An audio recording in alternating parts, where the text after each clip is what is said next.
Hello everybody, welcome back to my channel. My name is Queenie I said I was going to introduce myself as Narcissa. My name is Narcissa Njovu for those who don't know me, reviewing Young Famous and African Season 2 Episode 5. It's just like, I like the show. I feel like the show has a lot of potential, but when they force the storylines, I don't know. When they force it, that's when I start to not really like the show anymore. But we've already committed to reviewing the season, so we're going to finish it, okay? Before I get into it, please make sure to like this video, subscribe and hit the bell, and leave a comment down below. Swanky, for some reason, is on this high horse of his, and he feels like the actions of Louis years ago at this event that he hosted and even now at the table are just unforgivable. I definitely understood where Bonang is coming from, because for her, it's like, this is my money, this is my work, this is my career. How can you book someone from their country and forget to book their room? As a host, I feel Swanky should have stepped in and just gone like, let's take a step back, but he didn't do that. Swanky's definition of like disrespect is just so weird to me. I'm like, okay, it was a mishap when he was young. He was 23, you know what I mean? And even still, now in his late 20s, he's apologized for it and he's taken full accountability. And Swanky's here making it seem like it's the most egregious thing anybody could ever do to someone. And I'm like, no, your perception of things is just questionable to me. And I'll have to give Zari some credit, because even though Bonang is her girl, Swanky is her guy, she's like, no, something about this situation is not quite right. So she's showing her solidarity for Louis a little bit during the evening. She even told Bonang, you tend to throw tantrums. And then after, when she invited him over to her place just to get his side, and she's like, his story seems to check out. And I'm with her too. I think that Louis, I don't know, like, what could he have done different? I don't think there's anything he could have done different. I think he handled it the best way possible. On top of the Black Excellence Party situation with the manager and Annie and all that, now Swanky is upset about Annie sharing the voice note with the other people on the show, and he decides to confront her about everything. You never responded as usual. I shared the voice note because I'm tired of everybody asking me what's going on. That was me being petty. I didn't think Annie was going to admit to being petty. That's big of her. That's kind of big of her. I'm not going to lie. I thought that she was, going to skirt around the situation or maybe make it seem like Swanky was hyper dramatizing it. But no, she was like, that was me being petty. And I'm sorry for that. I do apologize. And also, Swanky, that voice note was performative. I don't care what he says. I do not care what he says. I think he was absolutely playing up his sadness for any situation. Swanky then brings up the phone call for the party, and Annie is denying. She said, this call never happened. I'm going ahead to do this shit by myself. This is my shit. I want to shine. I was on the phone as well. You just did not know I was on the phone. I can prove you have that phone call. Swanky, you know that 1 year of fame can change a man. 1 year of fame? So all this time, allegedly, Swanky has had receipts of this phone call, and he's been holding onto it for 7 months. And even now, in the presence of Annie, he doesn't want to share. And he had said, oh, I'm gonna F-ish up for everybody. I'm gonna blow up the thing for 8 Baba. And Annie, like, you're gonna regret it. We're here waiting for the blow up. We're here waiting. We are here waiting. And Swanky has given us nothing. It's giving, I wanted to hold off an altercation so that I can have a storyline for season 2. And it's not even going to work in his favor, because yeah, they were throwing jabs back and forth. They were being petty, of course. It was like a pissing contest of who was the more famous star. But Annie was like, you know what? I apologize. This is not how we are as friends. Can we forgive each other and can we move on? Swanky's like, this apology isn't real. This man just wants to be mad off of things that we don't understand. There has to be more to the story, because I don't get it. And Nadia is hosting a tea party, both literally and figuratively, to dish on all the drama that's been happening, because Kanye has been out of the country. And I think who else attended was Naked and Louis. And a man makes love to his wife, but when he's having sex outside, it's just sex. It's not emotional. There's no emotional attachment. This is how some men are, and not necessarily him. Or maybe I was thinking this is what he should have said. She was just giving him a shovel, and he was digging himself deeper in that hole. And it's like, Nadia, just hold on. A naked eye wanna be for real. Let's be serious right now, okay? Nadia was not instigating this conversation whatsoever. She didn't bring up anything about Annie and Aid Baba's conversation at all. And if anything, she was trying to save him. She was saying, I just want you to know that it sounds like you're saying this is your philosophy. And I feel like you're saying this is just men in general. Can you please clarify? Not a man said, I'm talking about myself. That's his own fault. That's not Nadia's fault. And then number 2, Kaylee was asking the same questions, yet there is no vim for Kaylee at all. Kaylee was saying the same things. Where's the rah-rah for Kaylee? Stop with this Nadia witch hunt. I actually do not agree this time. Then Louis talks about the blow up with Bonang, and again, the wrong person in the situation is being blamed. Who blew up? Bonang. I've been friends with Bonang for quite some time, and Bonang is one of the sweetest people. I understand where she would probably feel like you're kind of slut-shaming her. I did not mean to offend Fantana.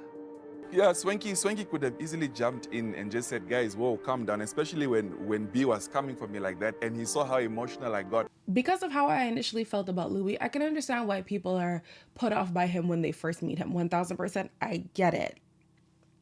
But when he speaks, like, he makes sense if he's not ass licking. He makes sense. And the reality is, society is going to pick apart a woman's sexual activities. That's just what society does.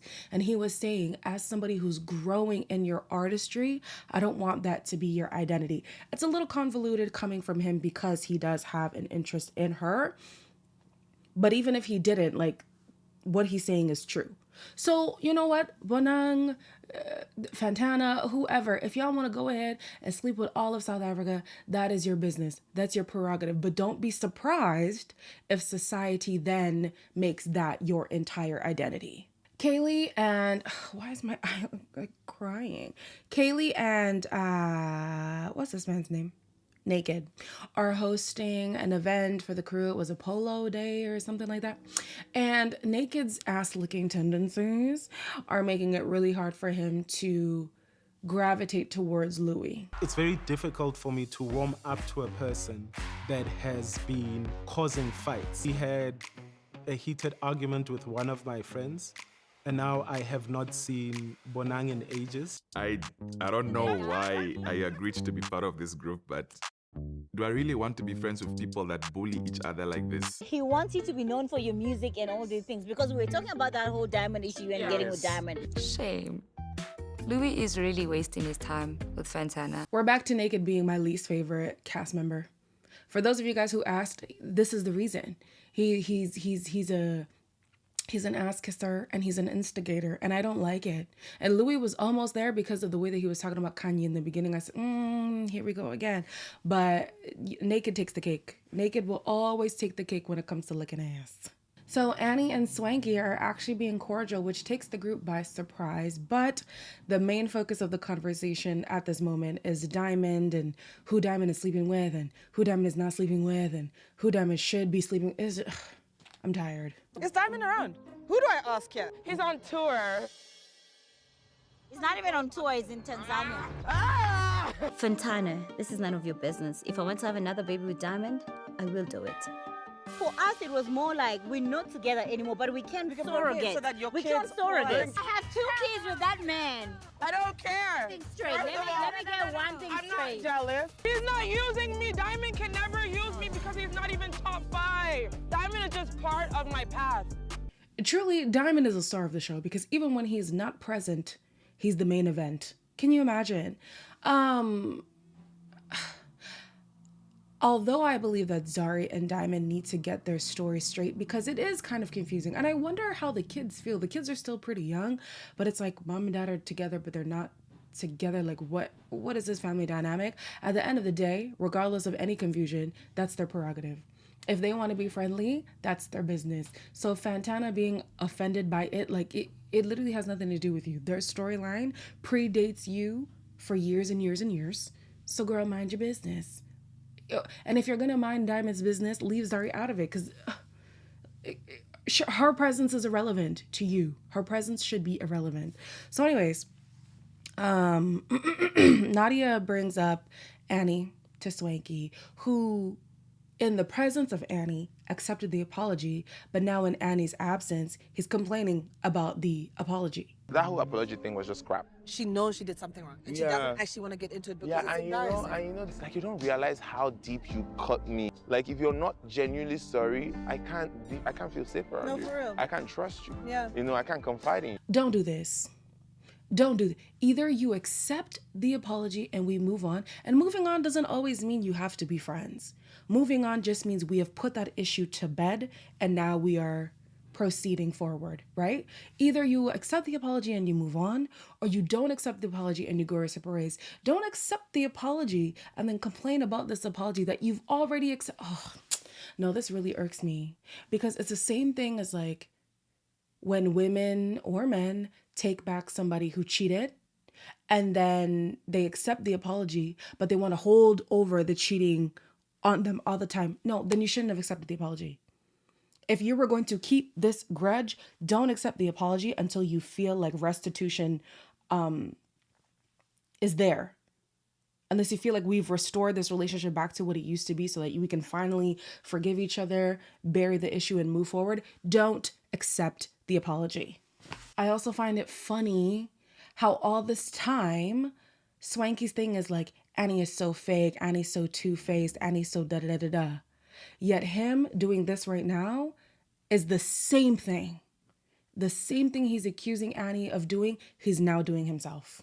Louis takes Fantana aside to apologize for the miscommunication that happened the last time they were in the same room together. Let me apologize formally. I offended you.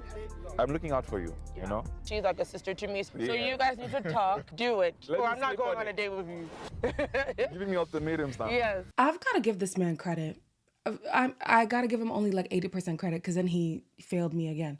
Because the accountability that Louis takes, it's bar none. Nobody else in this cast is as accountable as this man. And when he apologizes, he means it. And he's not even going to wait to be called out to apologize. He will apologize unprovoked. I love that about Louis. I really, really do. Oh, I'm so sorry I judged you in the beginning, but like I hate people pleasers. Like, be you. Stop trying to impress. And then here he goes, right? Fantana's like, oh, we can go on the date if you have a conversation with Bonang. And he's actually entertaining it, Louis. Are you serious right now? You're this beg that you're gonna go and have a conversation with somebody who is mad, disrespectful, just so you can get a date with Fantana? And honestly, the pull for her, besides attractiveness, I'm not really understanding either. Diamond, besides money, I don't get it. Fantana, besides beauty, I don't get it. Because the personality ain't it. It ain't it. After this polo day with the crew that was supposed to be a bonding experience, but really wasn't, Fantana decides to get some clarity from Diamond.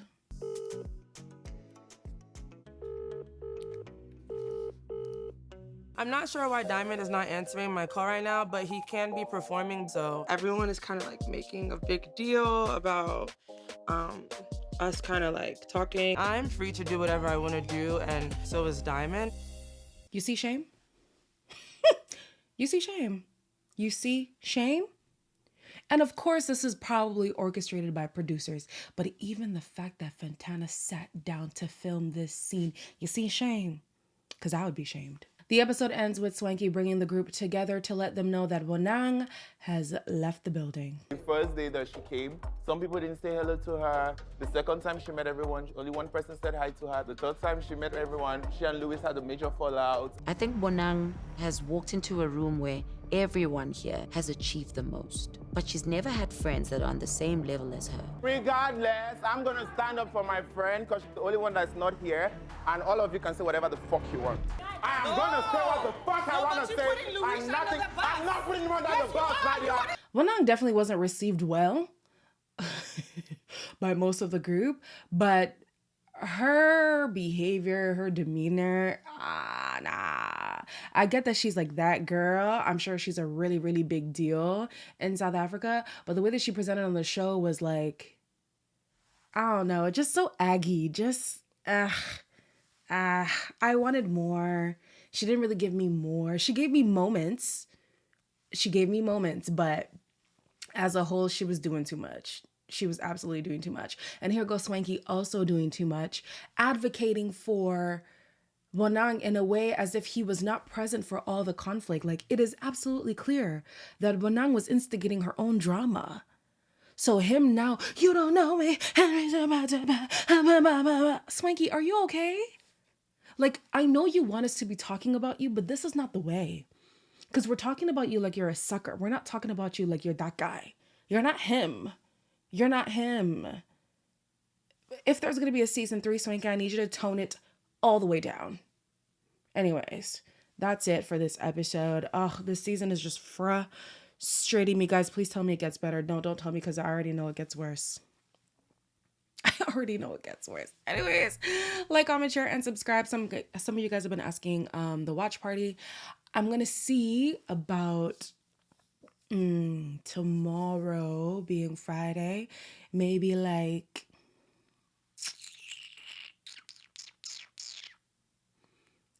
6 p.m. Eastern. Oof, but that's late for you guys. Okay, how about we do like in the morning, like maybe 1 p.m. Eastern, whatever time that is for you guys, because I know a lot of you guys who watch are from abroad, so I'll accommodate you guys for that. Yeah. If that doesn't work, you guys let me know. But otherwise, if I don't hear anything, tune in for the watch party over on Discord on Friday at 1 o'clock p.m. Okay? Okay. Like, comment, share, and subscribe.